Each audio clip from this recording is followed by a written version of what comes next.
As we sit here in early 2024 and we're looking at extraordinary and unprecedented geopolitical instability, potential wars, supply chain disruption, domestic affairs here in the US and across the EU, really creating a very dynamic environment paired together with rapidly changing costs of labor, and kind of a hangover from COVID and a lot of uncertainty that remains there. CFOs have to spend specific and intentional effort to generate agility, to create agility in the enterprise. This means looking critically at supply chains, looking critically at go-to-market strategies, looking with a very keen eye toward the strategic initiatives of the organization, and looking at which ones allow for a pivot from different ways of doing business, leveraging costs and cost takeout, and eliminating non-value added work. I call this work kind of Klingon work, just because we started doing it at some time and then nobody ever said stop, so we keep doing it. And it takes effort to shed these sorts of things, and to look at the global marketplace and say, how can I take advantage of what's happening in the global marketplace for the greatest flexibility. When a business is confronted with volatility and with change, it really is, it requires some sort of resource in order to execute a pivot. And if margins are very thin, if costs, the organization becomes sluggish and it's difficult to move. And so it really is incumbent on the CFOs and honestly, the CIO and the COO and the heads of GBS to come together and really put together a plan around executing agility-related initiatives. And these are not in and of themselves new, but when you put them together as a package intended to create agility and looking at relative threat vectors and what could we do to respond to those, that becomes a very specific approach to how the CFO needs to navigate in these very uncertain waters.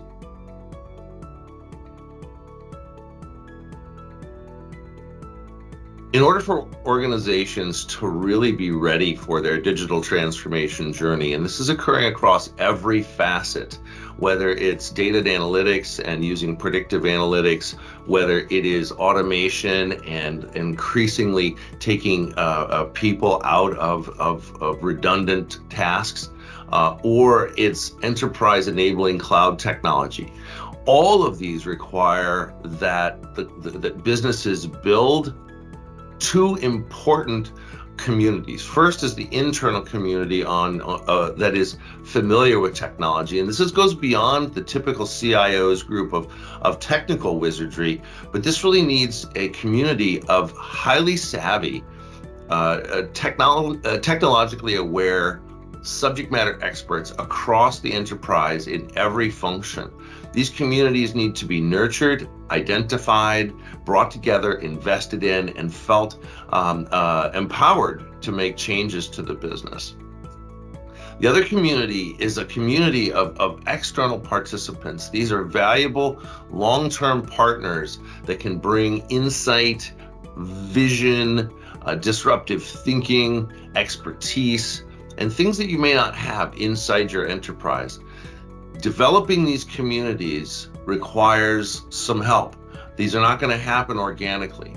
Bringing together visionary leaders to establish the kind of communities, the constituents, the chartering, the care and feeding, if you will, of both of these communities, and then how do you connect them? Then how do you provide the vision for them to move forward into your digital transformation journey? What we know is that in the absence of spending the time to develop these communities, these businesses may not be here in just 5 or 7 short years. We know that businesses that are fully digital and fully savvy with technology are rapidly taking dominant positions in every industry. And we cannot possibly emphasize enough how important it is to develop these communities and bring them together and charter them for your enterprise.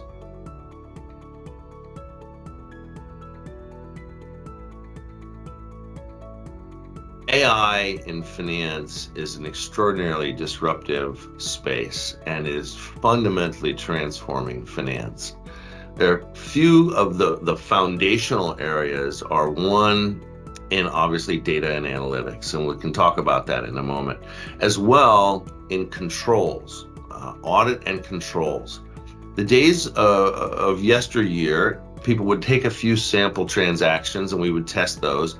Today, we dump the entire ledger and every transaction in the entire enterprise into an AI model, and it looks for anything that doesn't fit. The world of controls and audit have been completely transformed, and every single CFO needs to know this new world and be prepared for it. If you already aren't in it, you will be shortly. And in data and analytics, the fundamentals of looking at financial trending. This before you had this entire team of analytics people, your financial planning and analytics team, FP&A. They were all spending a tremendous amount of time in data gathering, data presentation, manipulation, transformation. Now those things are all being driven by AI, and they're being done on a real-time basis. Every transaction and external market data fed into a model that's relevant to your business that you can track literally in real time. This has changed the game for how the finance or modern companies are running in this world of AI.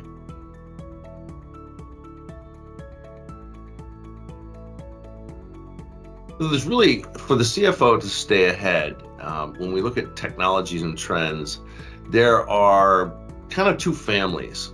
There are, as my business is today, how do I make it most competitive and effective?